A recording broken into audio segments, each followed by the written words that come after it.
سال 2019 میں showbiz industry سے کنارہ کشی اختیار کرنے والی ربی پیرزادہ کہتی ہیں کہ وہ شوبز کی جعلی دنیا کو خیر باد کہہ کر بہت خوشی محسوس کر رہی ہیں۔ شوبز انڈسٹری کو خیر باد کہہ کر اپنی زندگی اسلامی تعلیمات کے مطابق بسر کرنے والی ربی پیرزادہ نے ٹویٹر پر وہ محبت بھرے پیغامات شیئر کیے جو انہیں ان کے چاہنے والوں کی جانب سے بھیجے گئے۔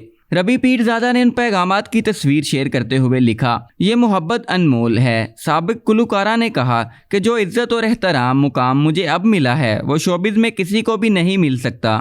انہوں نے مزید کہا کہ مجھے خوشی ہے کہ میں نے جعلی دنیا چھوڑی اور حقیقی دنیا میں داخل ہو گئی۔ اس سے قبل ربی پیرزادہ نے اپنے ایک پیغام میں کہا کہ جب انہوں نے گلوکاری چھوڑی تھی تو انہیں اس وقت لگا تھا کہ وہ فن کے بغیر مر جائیں گی۔ ربی پیرزادہ نے کہا کہ انہوں نے اپنی بھلائی اور دین کی خاطر شوبز چھوڑا تھا، لہٰذا انہوں نے اس خوف کے باوجود بھی پیچھے مڑ کر نہیں دیکھا۔ ان کا کہنا تھا کہ وہ اللہ کے فضل سے مصوری اپنے فن کے ذریعے دنیا بھر میں پاکستان کی نمائندگی کر رہی ہیں۔ واضح رہے کہ ربی پیرزادہ نے شوبز چھوڑنے کے بعد مصوری کو اپنا ذریعہ معاش بنا لیا ہے۔ اس کے علاوہ وہ فلاحی کاموں میں بڑھ چڑھ کر حصہ لیتی نظر آتی ہیں۔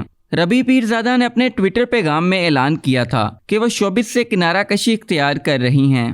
انہوں نے اپنے پیغام میں اللہ سے اپنے گناہوں کی معافی بھی طلب کی تھی اور ساتھ ہی لکھا تھا کہ اللہ ان کے حق میں لوگوں کا دل نرم کرے۔ اپنے پیغام کے آخر میں ربی پیرزادہ نے لکھا کہ اللہ پاک جسے چاہے عزت دے اور جسے چاہے ذلت دے۔